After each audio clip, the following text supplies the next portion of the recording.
સ્વચ્છતા જાળવવા માટે વડોદરા મહાનગરપાલિકા દ્વારા હરણીના કૃત્રિમ તળાવ ખાતે સ્વચ્છતાના શપથ લેવડાવવામાં આવ્યા।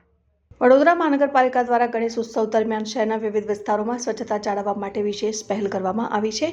આ અંતર્ગત વોર્ડ નંબર 3માં આવેલા હરણીના કૃત્રિમ તળાવ ખાતે ગણેશ વિસર્જન માટે આવેલા મંડળોને સ્વચ્છતા જાળવવા માટેના શપથ લેવડાવવામાં આવ્યા હતા। આયોજકો અને ભક્તોએ પર્યાવરણને સ્વચ્છ રાખવા માટે પ્રતિબદ્ધતા વ્યક્ત કરી હતી।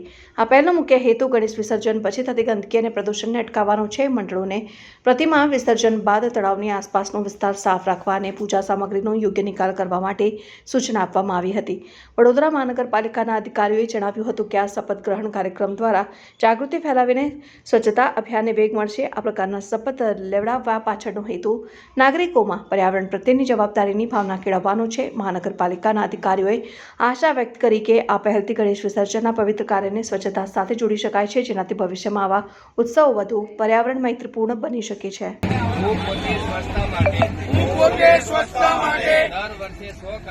દર વર્ષે 100 કલાકે એટલે કે દર અઠવાડિયે 2 કલાક શ્રમદાન કરીને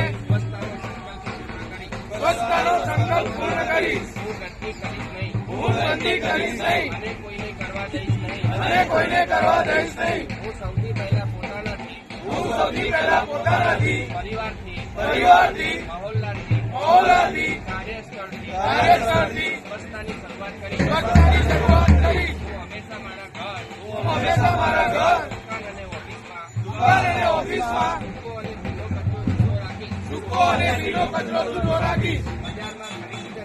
બજારમાં ખરીદી દરમિયાન પ્લાસ્ટિકની થેલીના બદલે કપડાની થેલીનો ઉપયોગ કરીશ। મારા ઘરે અને ઓફિસમાં રોજગારના સ્થળે સિંગલ યુઝ પ્લાસ્ટિકનો ઉપયોગ કરીશ નહીં। ભીના કચરામાંથી ખાતર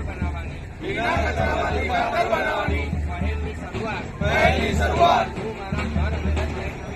હું મારા ઘર અને સોસાયટીને કરીશ। હું સ્વચ્છતા સાથે મારા શહેરને સિંગલ યુઝ પ્લાસ્ટિકના મુક્ત બનાવવામાં